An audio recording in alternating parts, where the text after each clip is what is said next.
Muy buenas noches. Bueno, pues hoy continuamos con la séptima edición del curso de optometría pediátrica y terapia visual.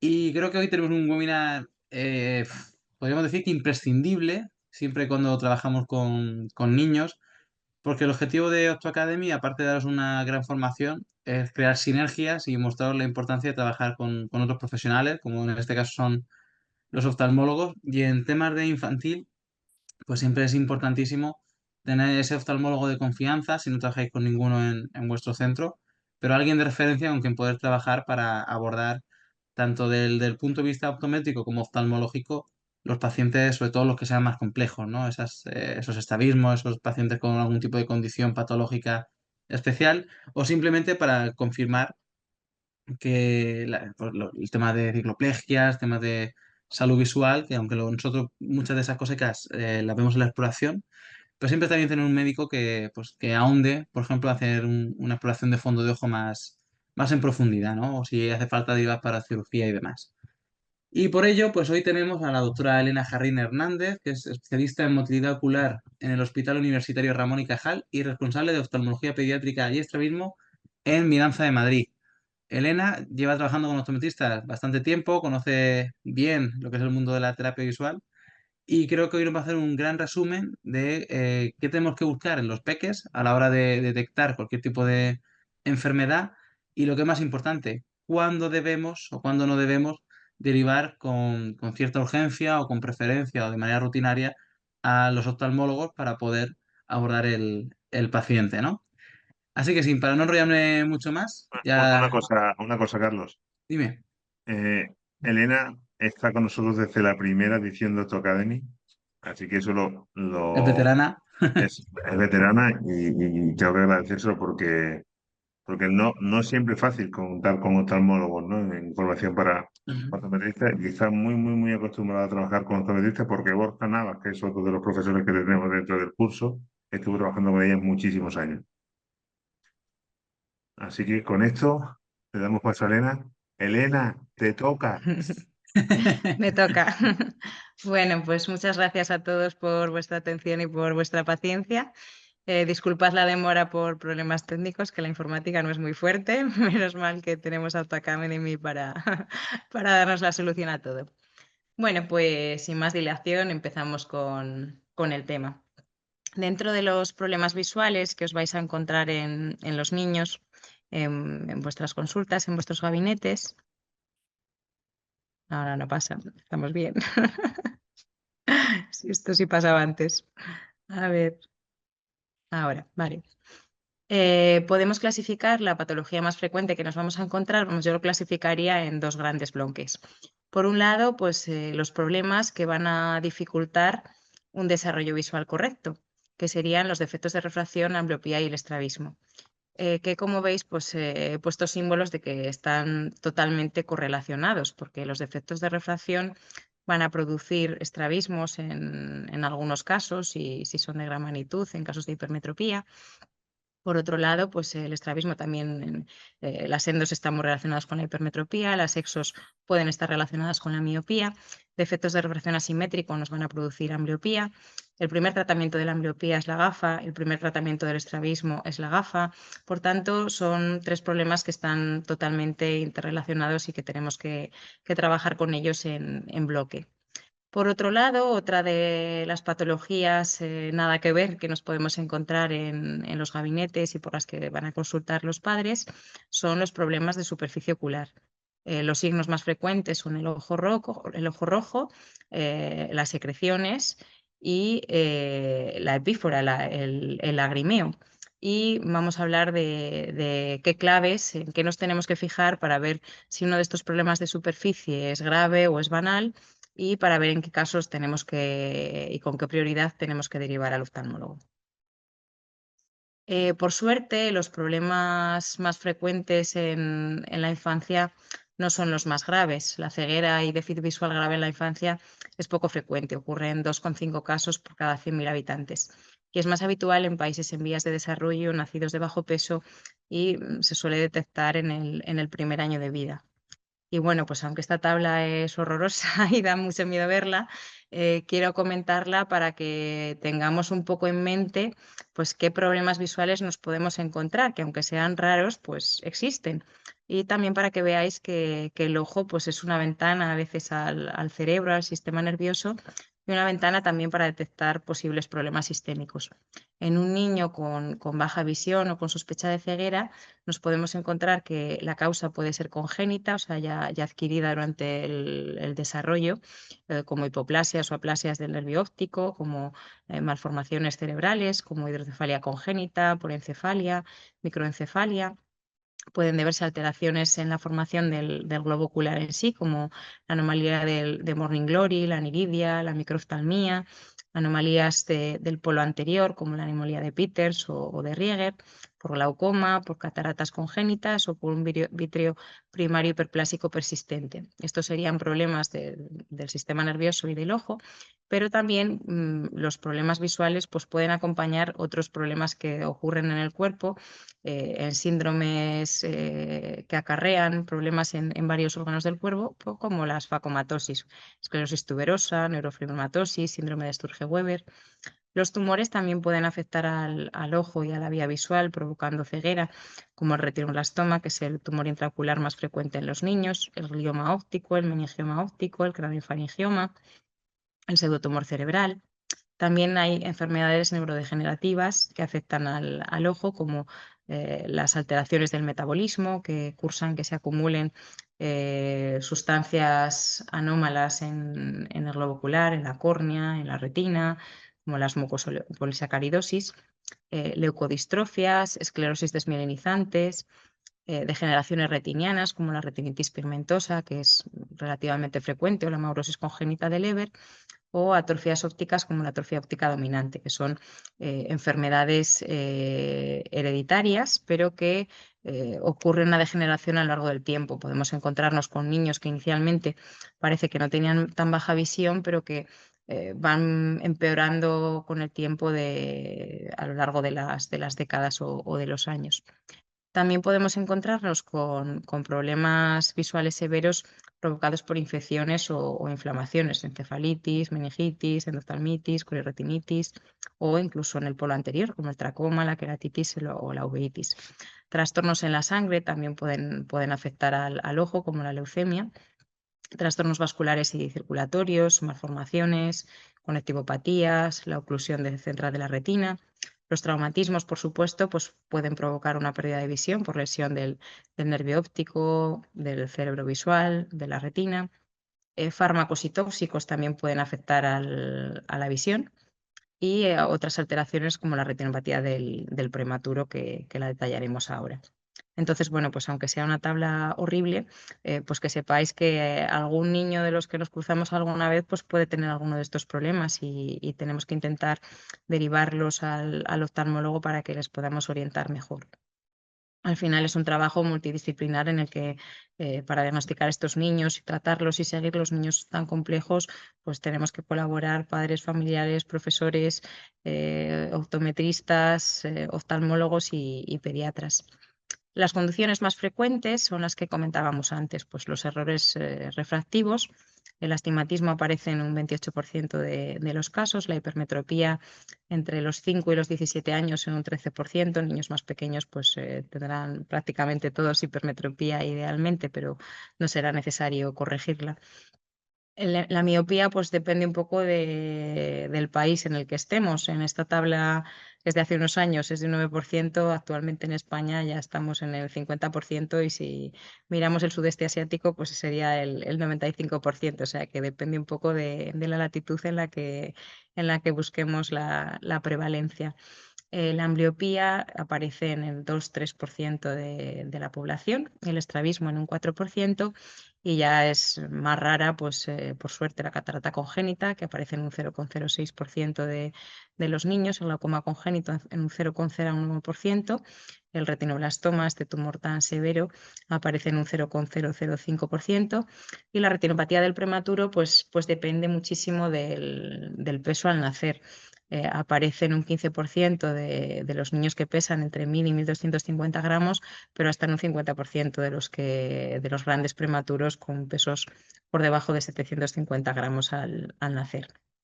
Entonces, bueno, vamos a empezar ya con lo frecuente, con lo habitual que vemos y que tenemos que saber tratar y derivar, como es la ambliopía. ¿Y qué es la ambliopía? Pues la ambliopía ojo vago se define como la disminución unilateral o bilateral de la agudeza visual mejor corregida, o sea, con la mejor gafa posible, que no puede ser directa o exclusivamente atribuida a trastornos oculares o de la vía óptica, o sea, que no nos vamos a encontrar una lesión orgánica. No hay ninguna alteración estructural ni en el ojo ni en la vía visual. Es el resultado de un procesamiento visual central, o sea, cerebral, defectuoso desde edades tempranas de la vida. Y es un diagnóstico de exclusión. O sea, para diagnosticar a un niño de ambliopía, de ojo vago, tenemos que hacer una exploración oftalmológica completa y comprobar que no tiene una lesión en ninguna parte y que a pesar de eso no ve un 100%. Entonces, en ese caso, hablaremos de un ojo vago por falta de estímulo, por falta de desarrollo. La ambliopía es responsable de más casos de disminución de la visión unilateral de comienzo en la infancia que las demás causas combinadas, o sea que es muy frecuente y muy importante es que es evitable y reversible si se detecta a tiempo y se interviene adecuadamente. Ahí está nuestro papel, no podemos dejar que se nos escapen estos niños a los que que trabajando podemos conseguir una visión del 100%. En cuanto a la clasificación etiopatogénica, que es la más importante, según la causa, las ambliopías pueden ser estrábicas, producidas por el estrabismo, por desenfoque óptico, o sea, por defectos de refracción. Podemos dividirlas en ambliopía por anisometropía cuando hay diferente graduación entre un ojo y otro, y ambliopía isometrópica cuando los dos ojos tienen una graduación alta. Mucho menos frecuente la ambliopía por deprivación o ambliopía exanopsia, que es cuando hay una lesión en la vía, o sea, un manchurrón, digamos, o sea, para que el cerebro esté bien estimulado por una imagen nítida, pues tenemos que tener una transparencia de medios, o sea, que cuando entra la luz a través del ojo pase por un párpado levantado, una córnea transparente, un humor acuoso transparente, un cristalino transparente y un humor vitro transparente. Si en cualquiera de estas capas nos encontramos un borrón, un manchurrón, pues entonces ya el cerebro no va a percibir una imagen tan clara y tan nítida y va a ignorar esa imagen. Y por último, la ambliopía por nistagmo. El nistagmo, como sabéis, es un temblor en los ojos que aparece constantemente, a veces más en unas posiciones que en otras, pero si tenemos un nistagmo en la mirada al frente, no se va a estimular el cerebro apropiadamente, porque el cerebro va a percibir una imagen en constante movimiento y no va a alcanzar una visión de la unidad. La ambliopía estrábica hasta hace poco se decía que era la más frecuente, que era el 50% de ambliopías. A día de hoy yo creo que ya no es tan frecuente y que ha sido desbancada por la ambliopía ocasionada por defectos refractivos. Por suerte, ya hay muchos niños que no llegan a tener estrabismo, o sea, niños que hace años hubieran desarrollado un estrabismo pues, por tener hipermetropías altas, pues ahora ya detectamos antes una hipermetropía alta, le ponemos la gafa directamente y no se llega a desarrollar una ambliopía estrábica. Entonces, ese es el motivo por el que cada vez, por suerte, sean menos frecuentes. Las endotropias, las desviaciones hacia adentro, producen más ambliopía que las exotropias. Esto se debe a que las endotropias son más constantes, porque sí, siempre las endotropias tienden a ser mucho más constantes que las exotropias. Las exotropias tienden a empeorar con el tiempo, pero empiezan y se tiran muchos años como estrabismos divergentes intermitentes, que a veces se le ve al niño que el ojo va hacia afuera, cuando está cansado, cuando le da la luz, con el tiempo pueden ir empeorando, pero no muchos casos llegan a tener una exotropia constante con el ojo hacia afuera continuamente de lejos y de cerca como para producir una ambliopía. A veces sí que tienen una exotropia en lejos, pero en cerca no. Y entonces ya están desarrollando mejor la vía visual porque están estimulando el cerebro de forma binocular, por lo menos al mirar de cerca. Mientras que en las endotropias, aunque sean de poquito ángulo y no sean muy apreciables, son constantes y entonces el cerebro va a percibir una imagen nítida con el ojo fijador y una imagen no tan nítida con el ojo que está desviado y va a suprimir esa imagen y se va a generar mucha más ambliopía. Como os decía, pues es muy importante la adaptación que hace el cerebro, la supresión. Si vemos aquí, pues tenemos que el cerebro está estimulado en la fobia, donde alcanza la mejor agudeza visual en el ojo en el ojo fijador, en el ojo que está centrado, mientras que el ojo desviado, en vez de estar estimulando el cerebro, la imagen de la fobia, está percibiendo una imagen con lo que llamamos pseudofobia, que no es la parte central de la visión, donde se alcanza un 100%, sino que es un poquito más periférico, que a medida que nos alejamos de la fobia, la agudeza visual va decayendo. Entonces el cerebro tiende a ignorar esta imagen que le gusta menos, que es más borrosa, generar supresión, y al suprimir ese ojo, pues ambliopía. La ambliopía por desenfoque óptico, eso pues actualmente es un mecanismo incluso más frecuente que la ambliopía estrábica. También en muchos casos hay un retraso diagnóstico, porque todavía eso, pues el estrabismo, si es de cierta magnitud, los padres son más conscientes, en general la sociedad se da más cuenta de que un niño tuerce. Pero un niño que de toda la vida ha tenido un defecto de refracción, que está totalmente adaptado a ese defecto de refracción, pues la realidad es que nadie se da cuenta del problema. Y si no se hace un screening adecuado, pues el niño sigue con baja visión sin que nadie sea consciente. Incluso en las isometrópicas se ven muchos niños con astigmatismos altos con baja visión que nadie se había dado cuenta hasta que no se hace el screening. Y no digamos la ambliopía anisometrópica, que muchas veces, pues cuando se le pregunta al niño si no se había dado cuenta que veía peor con un ojo que con el otro, pues el niño dice que pensaba que eso era algo normal y que a todo el mundo le pasa, porque para él era su visión normal. El error refractivo va a producir imágenes de baja calidad, y el cerebro pues no está apropiadamente estimulado como para desarrollar una visión de la unidad. La ambliopía anisometrópica, por tanto, es unilateral y se produce por grandes diferencias refractivas entre ambos ojos.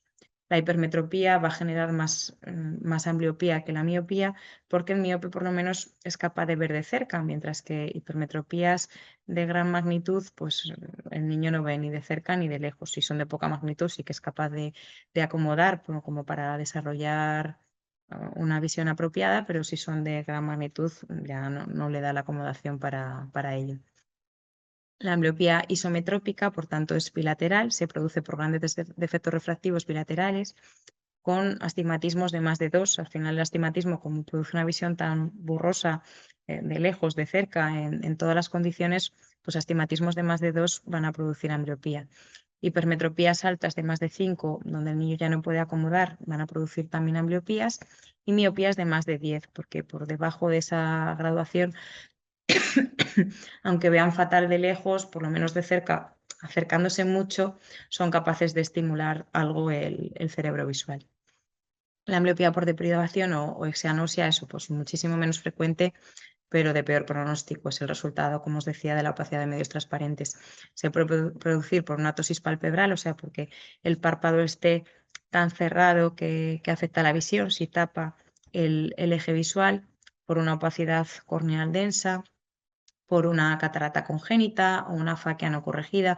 O sea, una faquia es cuando el niño no tiene cristalino, pues porque se le ha operado, por ejemplo, de catarata congénita y no está corrigiéndose con gafa, lentilla o con una lente intraocular.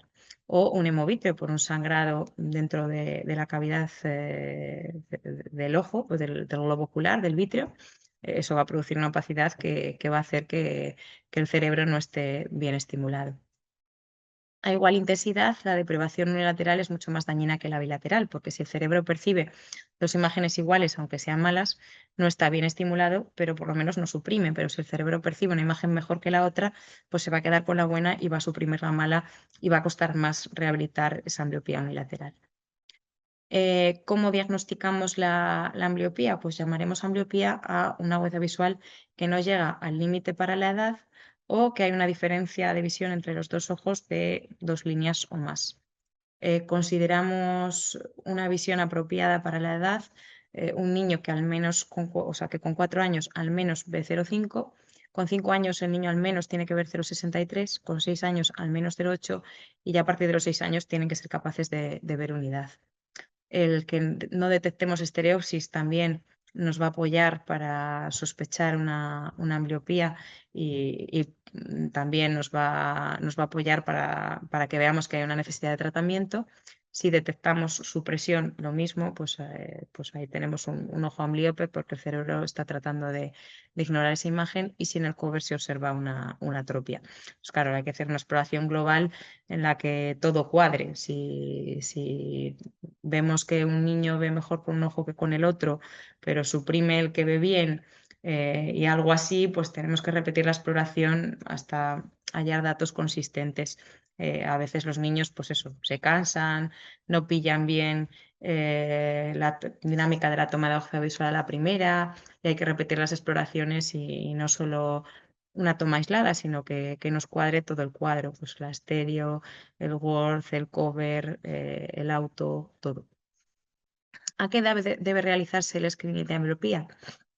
Bueno, pues los test aumentan su sensibilidad con la edad. Claro, cuanto mayores son los niños, mejor colaboran y más fácil vamos a tener para detectarlo, pero la especificidad permanece inalterada. O sea, si ya vemos que un niño tiene una ambliopía, incluso aunque sea pequeño, está claro que la tiene. En los Estados Unidos se recomienda el screening entre los 3 y los 4 años, en el Reino Unido entre los 4 y los 5 años, y bueno, pues en general en todos los países estamos entre los 3 y los 5 años. ¿Qué exploración tenemos que hacer? Pues tomar la huella visual, la estereopsis, el cover test, valorar las ducciones y las versiones, el punto próximo de convergencia, la graduación con el autorrefractor o retinoscopia, valorar el cover, si el niño no colabora, pues al menos el reflejo corneal con el Hirschberg, graduación bajo cicloplegia y fondo de ojo. He puesto en rojo lo que solo podemos hacer los oftalmólogos, o sea que como veis vosotros en vuestros gabinetes podéis hacer una exploración bastante completa, pero faltaría completarlo con la graduación bajo cicloplegia y el fondo de ojo, que es fundamental. Si no hacemos una cicloplegia no podemos bloquear la acomodación y no vamos a saber la graduación real del niño y vamos a tenerla falseada. Y por otro lado, es fundamental valorar el fondo de ojo, porque como veis, pues hay un montón de alteraciones que, aunque no sea lo más frecuente, nos las podemos encontrar al ver el fondo de ojo y no las podemos pasar por alto. O sea, no puede ser que valoremos un niño y no nos demos cuenta de que tenga un problema gordo en el fondo de ojo o un problema en el fondo de ojo que nos pueda conducir a algo sistémico.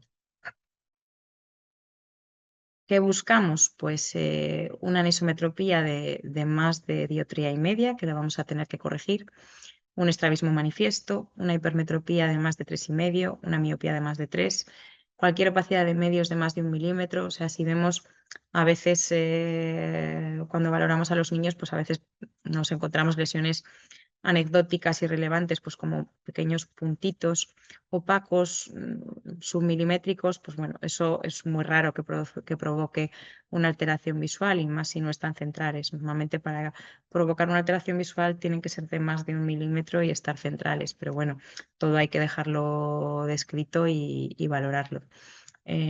Opacidades de medios de más de 1 milímetro, eso pues suelen provocar una ambliopía, y opacidades de medios de más de 3 milímetros son quirúrgicas. Entre 1 y 3 milímetros el riesgo de la cirugía y la complicación de tener un niño afáquico o pseudofáquico pues no compensa por la ambliopía que produce una catarata entre 1 y 3 milímetros, que tampoco es tan severa, pero claro, sí que tenemos que corregir bien ese defecto y tratar de corregir la ambliopía pues con mucho parche, atropina, lo que sea necesario para sacarle el máximo partido a ese ojo.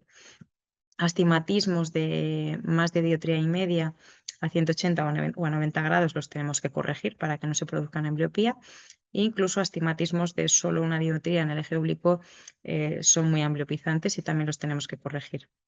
La tosis, eso sí es una tosis leve, o sea, si el párpado está un pelín caído, que estéticamente se ve pues un ojito un poco más cerrado que el otro, pero que el niño abre el ojo perfectamente y es una cosa estética, pues eso no va a producir una ambliopía, salvo que se asocie con con un astigmatismo, que a veces pasa y hay que descartarlo. Pero si solo tenemos 1 milímetro entre el reflejo pupilar y el borde del párpado, ya ese campo visual superior está muy reducido y ya se puede provocar una supresión y una ambliopía y lo vamos a tener que corregir quirúrgicamente. Y eso, pues una agudeza visual disminuida para la edad, también la vamos a tener que tratar. ¿Cómo tratamos la ambliopía? Pues lo primero es aportar una imagen nítida a la retina. El primer tratamiento impepinable. Por tanto, para ello, pues tendremos que corregir la causa orgánica si la hay, pues eso, levantar una tosis, operar una catarata si es posible, claro, que a veces no es posible, como por ejemplo pues, leucomas, o sea, opacidades corneales no muy severas, pues lo mismo, riesgo-beneficio, no merece la pena hacer un trasplante de córnea para corregir eso, pero sí corregir ópticamente lo que se pueda y tapar para corregir esa ambliopía. Entonces eso, una vez corregida la causa orgánica, si se puede, pues hay que aportar la corrección óptica que el niño necesite. Y si con eso conseguimos una buena visión, fenomenal. Si no, pues tenemos que favorecer el uso del ojo amplíope mediante oclusión y panalización del ojo dominante. dominante para estimular el uso del ojo amblíope. Ambliopías anisometrópicas son las que se rehabilitan mejor. Entonces es probable que solo con corrección óptica y esperando 10-12 semanas en ambliopías leves moderadas no sea necesario más tratamiento, pero vamos, en cualquier caso, pues hay que poner la corrección óptica, reevaluar al niño en 10-12 semanas y ver si ya está corregida la ambliopía y ve igual con los dos ojos. En ese caso, seguimos vigilando. Si todavía ve peor con el ojo amblíope, pues hay que penalizar el ojo dominante para tratarlo.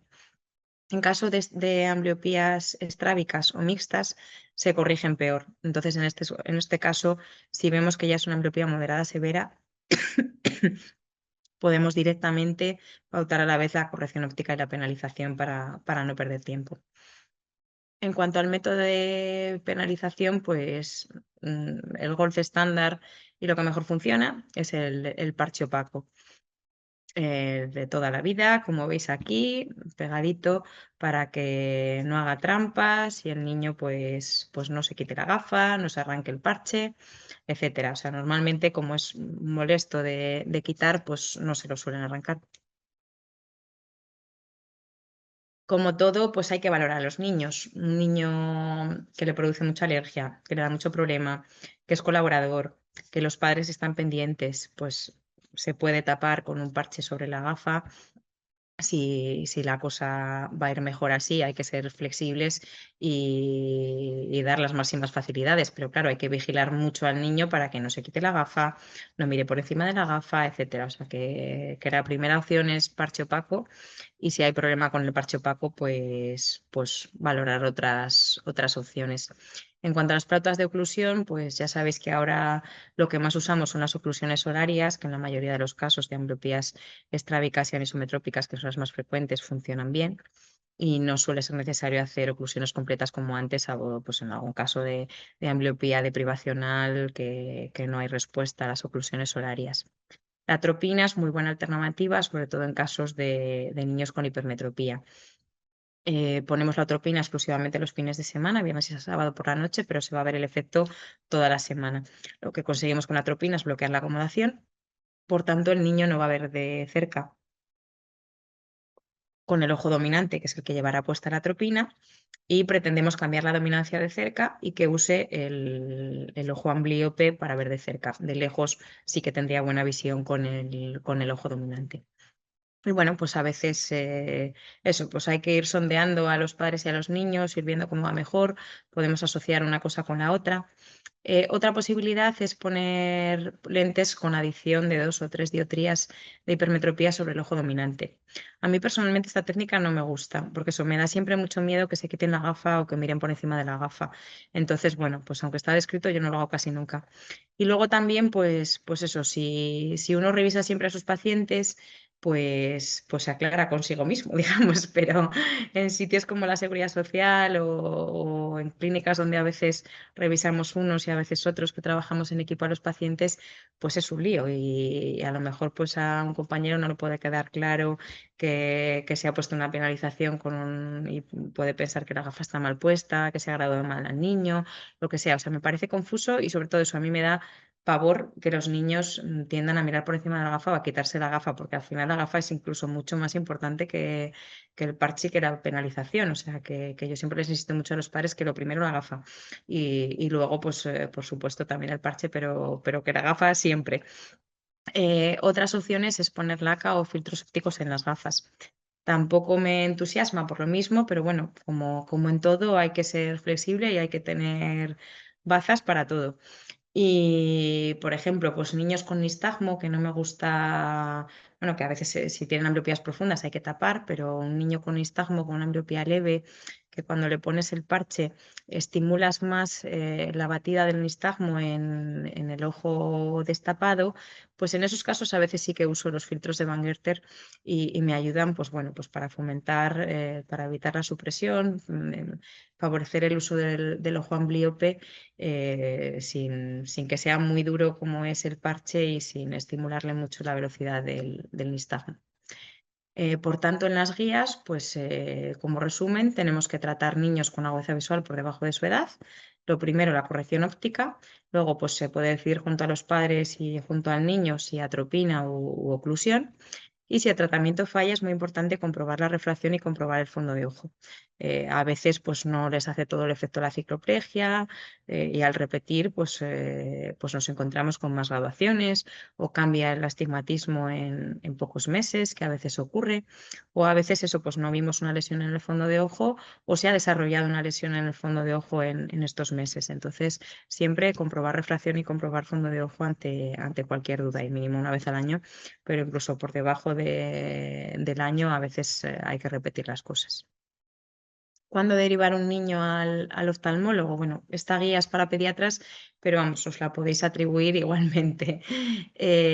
Cualquier patología ocular detectada en un bebé, los pediatras ven a los niños al nacimiento y vamos, evalúan la visión de los niños y la exploración anatómica del globo ocular en el recién nacido y a los 6 meses, pues si a vosotros os llegan a vuestros gabinetes los padres y os preguntan por sus hijos, por cualquier duda que tengan, si tienen una lesión, lo que sea, cualquier cosa que valoréis, que os llame la atención en un recién nacido o en un bebé pequeñito por debajo de un año, pues hay que derivarlo al oftalmólogo. Incluso niños totalmente normales que a priori no nos parece que tengan ningún problema anatómico y que parece que su comportamiento visual es normal, si han sido prematuros o nacieron con bajo peso, si la madre tuvo alguna infección durante el embarazo, o si hay antecedentes en la familia de retinoblastoma, catarata congénita, glaucoma congénito o malformaciones oculares congénitas, hay que derivarlos. Y niños con enfermedades sistémicas como la diabetes, hipertensión ya es raro, pero vamos, algún problema de coagulación, si nos dicen eso, pues que tienen un problema de metabolismo, cualquier cosa hay que derivarlo al oftalmólogo porque al final el cuerpo es un todo que están muchos sistemas interrelacionados y tenemos que valorarlo en global. Y siempre, pues a los 3 y 5 años hay que hacer una exploración oftalmológica completa para que no se nos escape nada. Los defectos de refracción en niños muy pequeños se pueden escapar, pero a los 3 y los 5 años ya colaboran suficientemente y tenemos que comprobar correctamente la agudeza visual y la refracción. Esta tabla es bueno, pues un poquito más especificada de lo que estábamos comentando. Niños con factores de riesgo, con problemas generales sistémicos de problemas del desarrollo, tratamientos crónicos con corticoides o con algún fármaco que pueda producir alteraciones oculares, los tenemos que ver cuanto antes.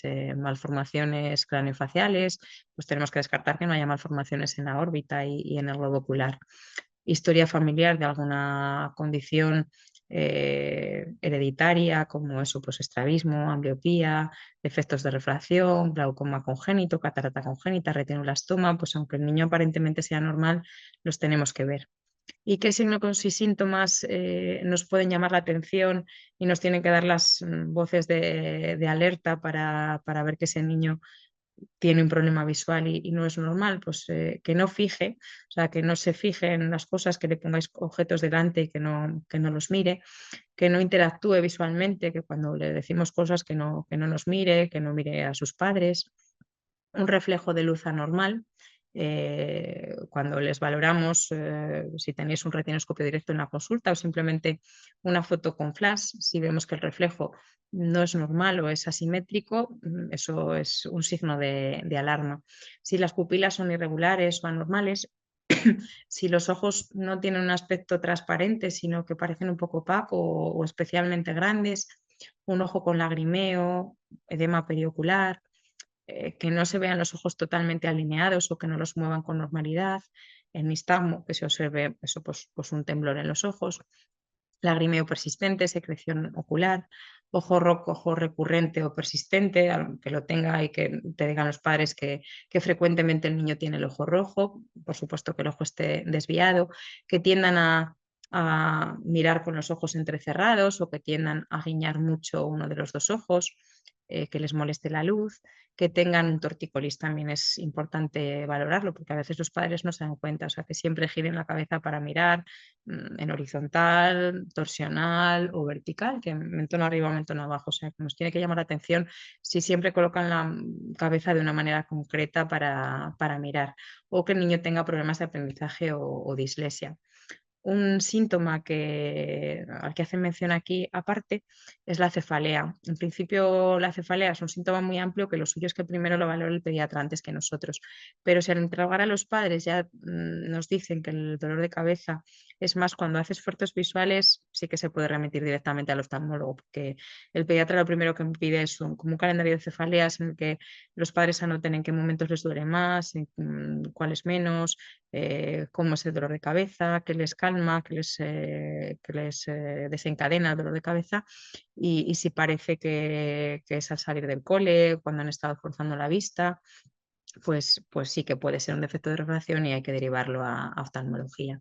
Estas son la exploración que hacen los pediatras en las consultas del niño sano para hacer un screening, que eso pues que se puede hacer perfectamente también en vuestros gabinetes. Por un lado, la valoración del reflejo rojo, que la haríamos como os decía, pues con un oftalmoscopio directo o bien con una foto con flash. Si el reflejo no se ve blanco, pálido, asimétrico o opaco, pues es un signo de alarma de que podemos tener una opacidad de medios dentro del ojo y hay que valorarlo mejor pues dilatándole la pupila y mirándolo bien. Cualquier anomalía estructural o que al valorar las pupilas, o sea, iluminamos con una linterna un ojo, tenemos que ver que esa pupila se contrae y que la otra se contrae a la vez. Cambiamos la linterna de ojo y tenemos que ver que esta se contrae con la luz y que la otra se contrae a la vez. Si vemos cualquier asimetría, que la respuesta a la luz es pobre o que la pupila está irregular, pues también lo tenemos que remitir. Entre los 3 y los 6 meses de edad, aparte de esta exploración que se hace en el recién nacido, se incluye valorar la fijación y el seguimiento. Si el niño no fija o no sigue entre los 3 y los 6 meses, hay que remitirlo. Niños de 6 a 12 meses, añadimos a la exploración anterior la oclusión alterna. Tapamos un ojo, vemos el comportamiento del niño, tapamos el otro ojo, vemos el comportamiento del niño. Si el niño se queja mucho más cuando tapamos un ojo que cuando tapamos el otro, eso puede ser que no vea con uno de los dos ojos. Si le tapamos el ojo con el que no ve, no tiene problema, pero si le tapamos el ojo con el que ve, el niño se va a quejar, va a huir, se va a poner a llorar. Entonces, si nos llama la atención esa simetría en el comportamiento, hay que derivarlo para descartar que no tengamos una simetría visual. Entre los 3 y los 4 años ya tenemos que intentar tomar la agudeza visual de forma monocular. A veces niños incluso más pequeños colaboran para hacer un test de mirada preferencial, pero vamos, hasta ya en el pediatra se les toma la visión con normalidad. Y si hay dudas, pues hay que repetir la exploración pronto o directamente remitirnoslo. El nacimiento, por tanto, es el momento ideal para la primera evaluación visual porque tenemos que ser capaces de detectar problemas congénitos. Una exploración inicialmente normal puede ser patológica con el crecimiento. Los niños crecen y cambian, o sea que a lo mejor nos parecieron que inicialmente estaban bien, pero si luego los padres les llama la atención algo o a nosotros nos llama la atención algo en la exploración, pues hay que valorarlo porque el que esté bien inicialmente no quiere decir que con el tiempo aparezcan cosas. Eso, en cuanto sea posible, agudeza visual subjetiva con ototipos, aunque sean los de mirada preferencial. Si los resultados no son consistentes, reexplorar pronto o referir. A los 3 años, pues tenemos un poco de margen y podemos hacer un segundo intento a los 6 meses y si no remitir, pero si a los 4 años no nos colaboran el segundo intento al mes, pues remitir y no esperar mucho. Referir al nacimiento, antecedentes familiares de cataratas congénitas o juveniles y si hay antecedentes familiares de ambliopía o estrabismo, explorarlos prontito, con 12, 24 meses o más temprano si ya se detecta alguna cosa.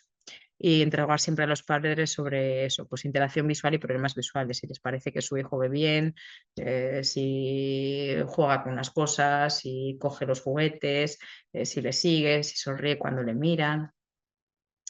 Y bueno, pues en cuanto a los criterios de derivación, habrá que remitir al niño a urgencias, o sea, que lo veamos en menos de 24 horas si tenemos un reflejo anormal rojo o una sospecha de reflejo anormal rojo, porque puede ser un retinoblastoma, que es lo que más tenemos siempre en mente, y eso es una urgencia no solo oftalmológica, sino vital, porque es un tumor muy agresivo que puede provocar la muerte del niño. Cualquier sospecha de lesión ocular severa, pues un traumatismo, cualquier cosa que nos haga sospechar que hay una lesión ocular severa. Dolor ocular severo también hay que remitirlo de manera urgente porque eso nos indica lesión en la córnea, lesión en el iris. Un dolor ocular severo es para valorarlo pronto. Una pérdida súbita de visión igualmente. Una anisocoria, que puede manifestar una lesión a nivel del sistema nervioso central grave, un nistagmo de inicio súbito o una parálisis oculomotora. Esto nos puede hablar de tumores a nivel del cráneo, de hemorragias cerebrales, y hay que valorarlo. Referencia preferente, o sea, no como para ir a urgencias, pero sí como para que lo veamos prontito. Si aparece por primera vez estrabismo o diplopia, ya los niños mayores sí que nos pueden decir que ven doble. Pues un niño que ve doble de forma brusca hay que verlo rapidito. Una agudeza visual muy mala de 20-200 detectada en el cribado. Tosis severa o de reciente inicio, hay que derivarla a preferente, y si además la tosis, o sea, el párpado caído, se acompaña de dificultades en los movimientos de los ojos o alteraciones en la pupila, entonces ya pasamos a urgente y a mandar a urgencias en menos de 24 horas. Y referencia estándar, pues cuando considere el pediatra o, bueno, pues en el primer hueco, digamos, una agudeza visual anormal para la edad, niños inestables, o sea que no nos queda muy claro en la exploración si hay algo o no hay algo, porque a veces sí, a veces no, o estrabismo o sospecha de estrabismo. Las revisiones ante una exploración totalmente normal, pues revisamos a los niños cada 2 años. Niños que tienen una exploración normal, pero que son de riesgo por factores de riesgo como antecedentes familiares, o hay algún signo sugestivo de anomalía, aunque no sea como para tratar en ese mismo momento, los vemos cada año. Si tienen alguna patología ocular, pues ya nosotros consideramos en cuánto tiempo los vemos. Por ejemplo, pues las amblyopías, si están en tratamiento con parche, a mí me gusta verlas cada 3 meses. Si hay una lesión en la córnea, pues hay que verles cada semana. Depende un poco del caso. Niños con corrección óptica, si están bien controlados, no tienen amblyopía, los vemos cada año para ir comprobando pues, si la calidad visual mejora, si el elemento ocular se corrige, para prevenir amblyopía y para confirmar que no tengan astenopía o tratarla apropiadamente si es necesario. El primer objetivo que tenemos que lograr para conseguir un desarrollo visual lo más óptimo posible es un aguazo visual de unidad en los 2 ojos. El segundo, eso es lo primero. Lo segundo, pues que tengan alineamiento, que no tengan un estrabismo, que los ojos estén centrados. Lo tercero, que tengan visión binocular, que fusionen, que no supriman y que tengan buena estereosis. Y por último, que tengan una adaptación adecuada, o sea, que no supriman, que no tengan visión doble y que no tengan astenopía. Y ahora pasamos al bloque mucho más cortito de alteraciones de la superficie ocular, del diagnóstico diferencial de ojo rojo. Cuando vemos un niño con ojo rojo, pues las causas más frecuentes son la conjuntivitis, la blefaritis, que es la inflamación del borde de los párpados, que es bastante frecuente tanto en niños como en adultos, la disfunción de las glándulas de meibomio, que tan de moda está, traumatismos, entrada de cuerpos extraños, lesiones químicas o tóxicas, pues por haber estado en contacto con alguna sustancia, la obstrucción del conducto nasolagrimal, las uveitis, las episcleritis o las escleritis. Como veis, pues eso, todas las lesiones que se pueden producir a nivel de la superficie ocular. Hay cosas muy banales y cosas más graves, pero vamos a tener muy claro cuándo derivar y cuándo no si nos fijamos en la fotofobia, el dolor y la pérdida de visión. O sea, un niño que tiene el ojo rojo y que le duele, dolor, no molestia, se toca de vez en cuando, no, un niño que le duele, que a veces incluso casi no puede ni abrir el ojo. Eso indica lesión en la córnea o lesión en el iris y hay que referirlo. La fotofobia también es muy típica, lo mismo, de lesiones en la córnea y de lesiones en el iris. Y la pérdida de visión también es un signo para referir, también un poco por lo mismo. Porque ya estamos en lesiones que afectan al eje visual y que son potencialmente graves. O sea que niño con ojo rojo, fotofobia, dolor, pérdida de visión, cualquiera de las tres cosas, hay que mandarlo a urgencias. Un niño que tiene el ojo rojísimo y un montón de secreciones, pero que no se le ve muy molesto o se le ve un poco incómodo, pero tampoco dolor, pues tranquilizar a los padres, porque lo más habitual es que sean pues conjuntivitis, incluso a veces ni siquiera son conjuntivitis y simplemente pues el niño tiene la nariz llena de mocos y entonces pues se le acumulan las secreciones en la superficie del ojo porque no pasan a la nariz porque está atascada llena de mocos. Entonces, por muy escandalosos que sean las secreciones y verle el ojo tan rojito y tan sucio, pues no es nada grave. Indicar que le limpien con mucho suero fisiológico frío, que tengan cuidado para evitar contagios de lavado de manos, no compartir toallas o pañuelos que usen para limpiarlos y tranquilizarlos porque normalmente en unos días el problema está resuelto, aunque pueda volver a aparecer otro catarro poco tiempo después. Las conjuntivitis infecciosas, aunque en los adultos son más frecuentes las víricas, en los niños son algo más frecuentes las bacterianas. Entonces, bueno, pues lo primero, lavar con mucha frecuencia, pero bueno, si pasan unos días y el niño sigue con mucha secreción, pues sí que es importante que lo valoremos para poder mandar un antibiótico y que se le cure pronto y evitar contagios. Suele producir eso, pues escozor, sensación de cuerpo extraño, pero normalmente no un dolor muy intenso. Y según las secreciones, pues si son purulentas suelen ser bacterianas, si son serosas pueden ser víricas o alérgicas y mucopurulenta pues indica virus o clamidia. Cabe destacar por su gravedad la queratoconjuntivitis epidémica que está producida por un virus que se llama adenovirus y es relativamente frecuente en los niños. Cursa con una conjuntivitis folicular aguda, a veces se le pueden palpar a los niños los ganglios inflamados por aquí delante de la oreja o aquí abajo y el problema es que a veces producen unas pseudomembranas, que es esto que veis aquí, que es una reacción inflamatoria que se queda pegada al párpado y eso, según parpadean, les erosiona la córnea muchísimo. Entonces, ya nos los encontramos con dolor, pérdida de visión, que no pueden abrir el ojo y fotofobia. Entonces ya hay que mandarlos a urgencias porque le tenemos que quitar estas membranas para que no le destrocen la córnea y ponerle corticoides para que no le salgan más y irlos vigilando. También es muy típico del adenovirus que se produzcan infiltrados subepiteliales. O sea, si los vemos en una lámpara de hendidura, vemos como estas nubecillas que hay que ponerles una reacción inmune de la córnea, hay que ponerle corticoides para que esas nubecillas se quiten, no se cronifiquen y produzcan pérdida de visión. La conjuntivitis por herpes simple es bastante frecuente. Se pueden ver a veces pues, las vesículas palpebrales y la úlcera en conjuntiva vulvar. Entonces, bueno, pues en caso de que las veamos también mejor remitir al oftalmólogo. Normalmente las que producen lesiones en la córnea suelen tener vesículas en el ala de la nariz más que en el borde de los párpados. Pero bueno, en cualquier caso, eso, si veis un niño con el ojo rojo molesto, que normalmente si es un herpes también se suelen quejar de dolor y de pérdida de visión, pero si encima le veis en el ala de la nariz que le salen vesículas, pues hay que remitir a urgencias. Están ocasionadas por el herpes simple tipo 1, que produce además gingivostomatitis, o sea, lesiones en la boca, o por el tipo 2, que produce lesiones en los genitales. Entonces es la cosa más común de infecciones oculares en el recién nacido. Y el tratamiento sería con antivirales y en este caso los esteroides están totalmente contraindicados.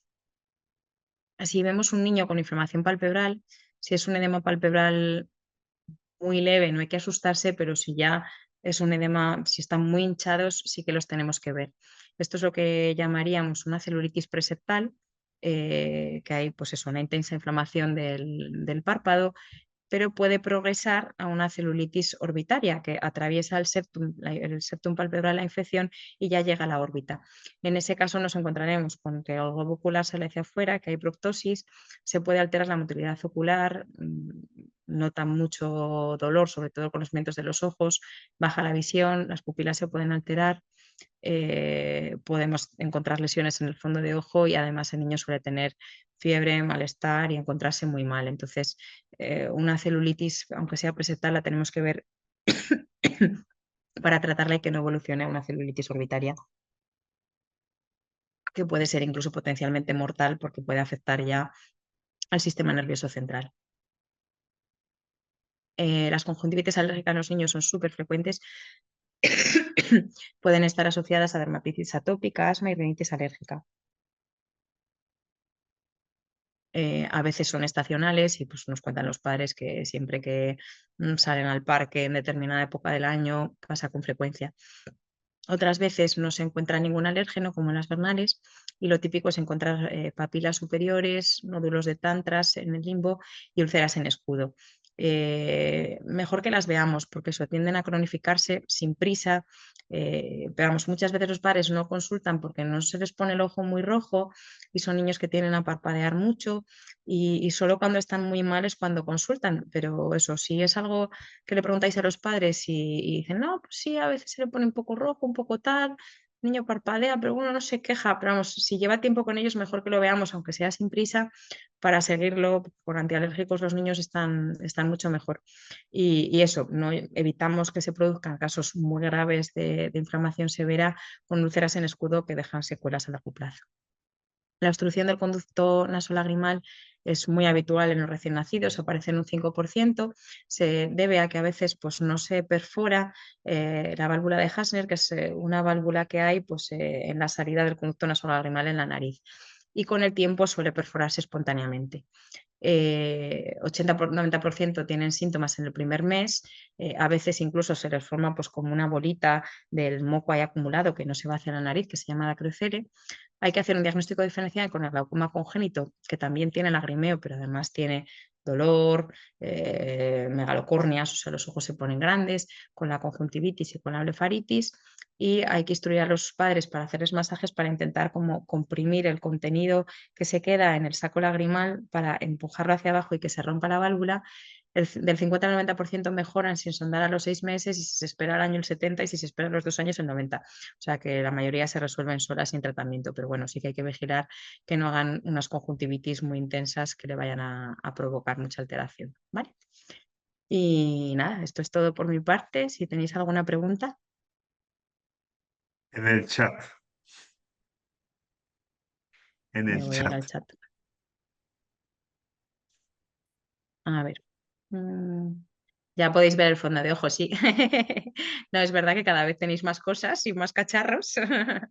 Y vamos, si os falta solo la cicloplegia, o sea que podéis pasar la consulta casi solos. A ver, en vernal con úlceras sería buena la utilización de lentes esclerales como reservorio de tacrolimus, antiinflamatorios y antibióticos. Bueno, sí, no. O sea, normalmente solo con...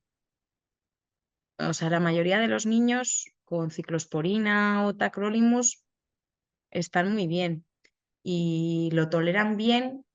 Igual la lente escleral yo creo que puede ser un poco engorro más que una ayuda. ¿Lo decís porque le resulta incómodo al niño el ponerse las gotas o por qué? Lo del reservorio. ¿Y que sirvan para proteger la córnea? Hombre, a veces ponemos lentes de contacto para proteger la córnea, eso si vemos que tiene unas papilas muy grandes hasta que mejoran, ¿vale? Pero si, o sea, lo normal es que con corticoides esas papilas tan grandes se resuelvan rápido y no sea necesario ponerles durante mucho tiempo la lente de contacto. Claro, quiero decir que con lo complicado que es adaptar una lente escleral, yo creo que merece la pena si se va a mantener a largo plazo. Pero si es para una semanita en lo que mejoran las papilas, yo creo que no merece mucho la pena. Y eso, son niños que normalmente van bastante bien con tacrolimus, con ciclosporina, con inmunosupresores a largo plazo y desinflamando en el momento agudo con corticoides. Luego, casos muy graves, también se está usando fármacos sistémicos, o sea, omalimumab, por ejemplo, es muy útil, que se pone subcutáneo, es uno de estos fármacos nuevos anti-TNF, bueno, pues que controlan la inflamación muy bien y se pone así pues con un poco tipo vacuna para que os hagáis una idea durante una temporada para bloquear la inmunidad. Entonces, en casos muy graves, yo antes pondría eso que una lente escleral, que creo que puede ser igual un poco engorroso. Al final, adaptar en los niños lentes esclerales me parece complicado.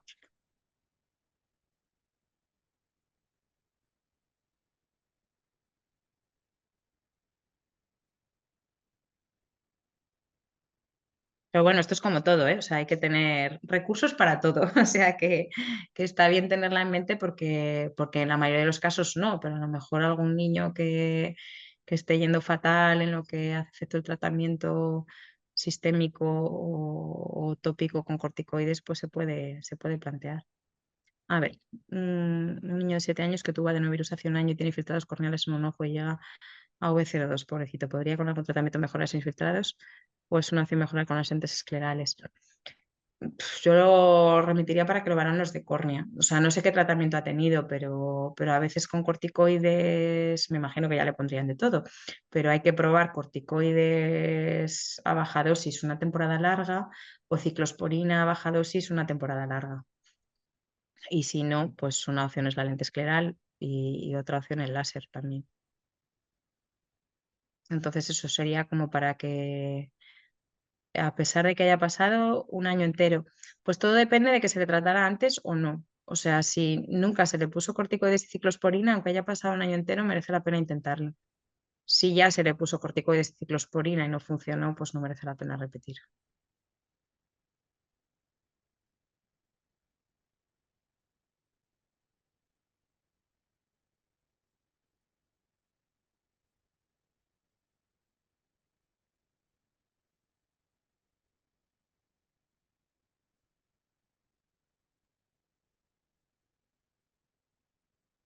No sé si hay alguna duda más por parte de los 22 alumnos que tenemos hoy.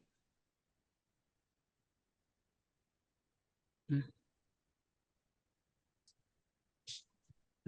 Yo tengo un comentario por lo que ha dicho antes. Bueno, Elena imagino que no nos escucha, ¿verdad, Epi? Que yo Mm. estoy de acuerdo con ella Bueno, en pues el... muchas gracias a todos Ah, y nada, estoy disponible si os ocurre cualquier duda o cualquier pregunta a posteriori, podéis contactar conmigo para lo que necesitéis, ¿vale?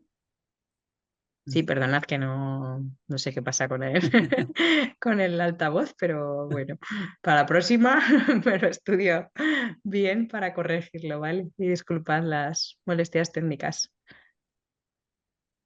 Muchas gracias. A vosotros. Un muchísimas abrazo. gracias, Elena. Ha sido un placer. Bueno, cortamos aquí, Epi, ¿no? Más o menos. Vale, sí. Hasta luego, Elena.